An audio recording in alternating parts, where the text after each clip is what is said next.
i to tvrdi libijska strana, rat za naftu. Kolega Lazanski.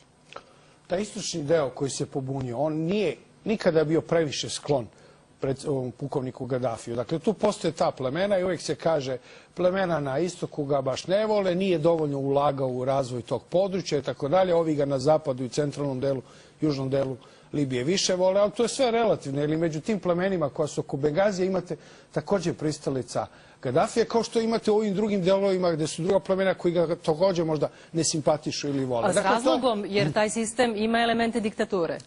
Pa, sigurno nije demokratski onako kako mi gledamo evropskom vizurom, ali vi meni nađite od Maroka do Saudijske Arabije i jednu arapsku zemlju koja je demokratska u pravom smislu reći kako Evropa to vidi. Moguće, ajde, možda Libanon koji imate izbore i tako dalje. Svugdje imate ili vojne hunte, ili imate predsjedničke diktature, ili imate monarhije. Dakle, svi su dugo godina na vlasti.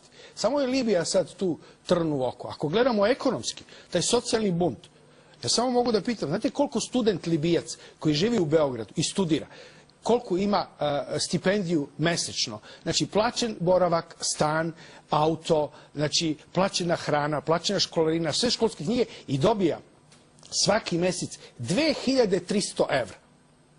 Svaki student iz Libije koji ode u Englesku, u Ameriku, možda studira gdje god hoće, sve mu država plaća.